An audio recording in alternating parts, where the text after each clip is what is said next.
আসসালামু আলাইকুম রহমতুল্লাহ বরকাত। ইতিমধ্যে আপনারা কিন্তু অলরেডি জানা ফেলাইছেন যে বাংলাদেশে একটা সুদিন আসতেছে ইটালির ভিসার ব্যাপারে। তো অনেকে হয়তো বা বলতেছেন বা অনেকে বলেও ফেলাইছেন অলরেডি, কিন্তু আমি তো সবসময় লেটে আপলোড করি প্রতিটা ভিডিও।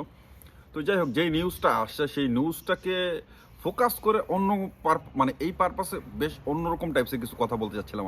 আমি টোটালি এই ব্যাপারটাকে নিয়ে কথা বলতে চাচ্ছিলাম না। যে নিউজে আসছে যে এর আগে আপনি ডক্টর মোহাম্মদ ইউনূস সাহেব আসছিলেন ইটালি, বাংলাদেশ সরকার প্রধান, যে উনি আসলেন ইটালিতে পোপের ফুনারালে। বেশ আলোচনা হলো, খুব পজিটিভ সাইন আপনারা আশা করছিলাম। সেটার মানে খুব বেশি ভালো কিছু দেখতে পাইনি আমরা। ইভেন নতুন যে চুক্তিটা হইলো আপনি ইটালির আপনার স্বরাষ্ট্র মন্ত্রণালয়ের সাথে আপনার বাংলাদেশে, যে আপনার কোঠা বাড়াবে, নতুন করে কর্মী নিয়োগ দিবে।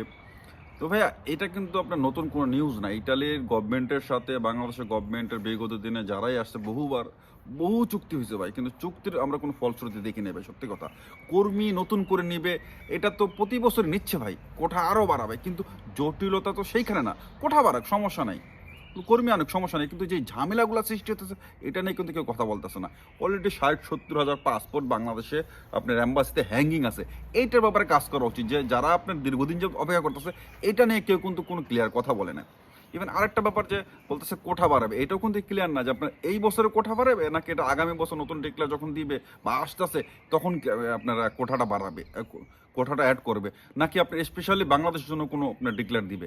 এই জাতীয় কিছু কিন্তু আপনি ক্লিয়ার করেন না, শুধু বলছে স্কিল পার্সন নেবে, যেটা আপনি ধরেন হয় আপনার সিজনালে নেবে, নন সিজনাল নেবে, আর একটা আছে কার্তা ব্লু নেবে। কার্তা ব্লুতে যেটা স্কিল পার্সন তাদের অগ্রাধিকার বেশি দিবে। সো কিন্তু এখানে কিন্তু ক্লিয়ার না। সবাই যারা বলতেছেন সুখবর সুখবর সুখবর, অবশ্যই এটা গুড নিউজ, বাট গুড নিউজের ধারাটা কোথায়, এটা শেষটা কোথায়, এটা কিন্তু বলে না এখনো। এটা হয়তো বা শুরু হবে প্রক্রিয়া, এই একটা প্রক্রিয়া শুরু হলে দীর্ঘ একটা সময় আমাদের ওয়েট করতে হবে, কিন্তু মাঝখানে যে আমাদের যে চলতেছে 2025-এর ঝামেলা বা 2023-24 ঝামেলা, এটা কিন্তু নিরসন হয় না, বা এটা নিরসনের ব্যাপারে কোনো অ্যাকচুয়ালি পারফেক্টলি কোনো 100% কোনো চুক্তিও হয় না, এবং 100% কোনো আপনার ওয়াদাও করে নাই, এগ্রিমেন্টও করে নাই যে 2023-24 নিষ্পত্তি করবো আমরা। শুধু বলছে 2023-24 ঝামেলাগুলো চলতেছে ওগুলো না দেখবে তারা, কিন্তু দেখার ভিতরে কিন্তু আমাদের যুব সমাজের জীবন অলরেডি চলে গেছে গা। 2023-24 যারা জমা দিয়ে বসে পড়ছেন তারা হয়তো বা প্রতিদিন 5টা-10টা করে পাচ্ছেন, কিন্তু আপনি হাজার হাজার পাঁচশো জমা আছে, কিন্তু এইটা নিয়ে কোনো কথা বলে না। এখন আপনি যদি বলেন যে কোনো গভর্নমেন্ট আসে না কোনো, বাংলাদেশের কোনো গভর্নমেন্ট প্রবাসী মানুষের জন্য কল্যাণে 100% কোনো ভালো কাছে এই পর্যন্ত পুরোপুরি আমাদের ইটালি জীবন থেকে খুব বেশি যে আমরা আশা করছি বা পাইছি তা কিন্তু না। সত্যি কথা, এই কথাটা হয়তো বা অনেকের হাতে ঘা লাগতে পারে, কোনো গভর্নমেন্টে আমার জন্য খুব বেশি ভালো কিছু রেখা যায় না। তো আশা করছিলাম যে এই গভর্নমেন্ট নিরপেক্ষ গভর্নমেন্ট, কোনো পলিটিক্যাল কোনো ঝামেলা নাই গা, এই গভর্নমেন্ট হয়তো আমাদের নিয়ে কাজ করবে। এটাও সত্যি কথা, এই গভর্নমেন্টের বয়সও খুব বেশি না, হয়তো বা তারা নতুন পদক্ষেপ নিলেও এটা সময় লাগে প্রতিটা জিনিসের হয়ে আসতে, সেই সময়টা আমাদের দিতে হবে, এটাও সত্যি কথা। এটা তাদের উপরে আসলে দায়ভার চাপায় দেওয়াটা উচিত না। মাত্র একটা সরকার আসছে, তাদের তো একটা প্রস্তুতির ব্যাপার আছে, প্রতিটা জিনিসের না প্রিপারেশন ব্যাপার আছে। তো তারপরে যেটা আমরা দেখতেছি গুড সাইন, যে না এই গভর্নমেন্টের কিছু কিছু পদক্ষেপ ইটালিয়ান গভর্নমেন্টের সঙ্গে যে আন্দোলন হওয়ার কারণে বা যাই হোক, সেটা এইভাবে সেভাবে যে হোক বেশ কিছু পদক্ষেপ তারা নিচ্ছে। সে পদক্ষেপের ফলশ্রুতি হয়তো আগামী দিনে আমাদের যেরকম অনেকটা ব্ল্যাক লিস্টে থেকে আমরা বাইচা গেছি, হয়তো বা এই জিনিসটা আসবে না, হয়তো বা যে সিস্টেমগুলো ছিল সেই সিস্টেমগুলো বিএফএসগুলো বলার বা ইটালিয়ান অ্যাম্বাসির যে আমাদের যে হয়রানিগুলো হইতো সেগুলো হয়তো বা হবে না। কিন্তু সবচেয়ে বেশি আশা করতেছি যে কোঠা বাড়াইবো যাই করুক, সেই কিন্তু আপনাদের কিন্তু সেই তৃতীয় পক্ষের মাধ্যমেই পড়ে থাকতে হইলো। আপনারা কিন্তু বাংলাদেশে সরাসরি কেউ আবেদন করতে পারতেছেন না।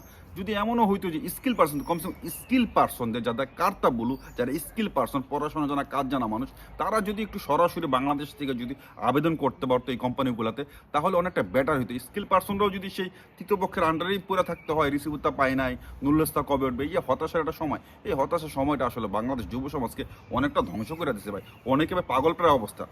যারা আপনারা কমেন্টসগুলো করেন দেখি তো ভাই খুব খারাপ লাগে আসলে, মানে সিম্পেথি নিয়ে যখনই দেখি জিনিসগুলো খুব কষ্ট লাগে যে এত মানুষ অপেক্ষা করতেছে ভিসার জন্য, কিন্তু তারপরে তারা অফিসে বসে এসি রুমে বসে খালি এগ্রিমেন্টের পরে এগ্রিমেন্ট করতেছে, আশ্বাস দিয়ে দিতেছে, কিন্তু কাজের কাজ কিছু হইতেছেন। তো যারা এই নিউজগুলো ফলো করতেছেন ভালো করে শুনে দেখেন, ভালো করে বুঝে দেখেন যে এখানে আমাদের অ্যাকচুয়ালি 100% শিওর বা 100% এগ্রিমেন্ট কিন্তু কোথাও বলা হয় না যে কবে দিবে, কবে আপনার কোঠা বাড়াবে, কবে থেকে নিষ্পত্তি হবে, 2023-24 এগুলো কি নিষ্পত্তি হবে কিনা, ভিসা পাবে কিনা, আমাদের যে হয়রানি হয় অ্যাম্বাসিতে এগুলো কি কমবে কিনা, এই যেহেতু 100% কোথাও ওয়াদা করে না, এগ্রিমেন্টও করে না বা কমিটমেন্টও করে না।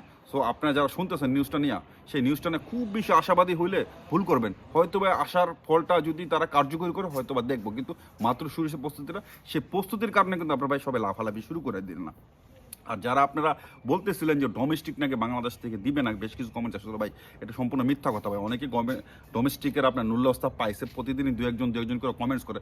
সব তো আর আমাকে সেই স্ক্রিনে আপনার শেয়ার করা সম্ভব না, মাঝে মধ্যে কিছু কিছু শেয়ার করি, বাট এই জাতীয় কোনো ঝামেলা নাই। বাংলাদেশে যে ব্ল্যাক লিস্ট আছে ডোমেস্টিকের জন্য, এগ্রিকালচারের জন্য বা স্পন্সর জন্য, এই জাতীয় কোনো কথা ভাই এই যদি কেউ বলেও থাকে এটা সম্পূর্ণ মিথ্যা কথা। তো আজকে এখানে ভালো থাকবেন। তো তার আগে একটা কথা বলা যায়, দেখা হবে আপনার সাথে আগামী শুক্রবার লাইভে আপনার ঠিক বাংলাদেশ রাত 10টার দিকে। আল্লাহ হাফেজ।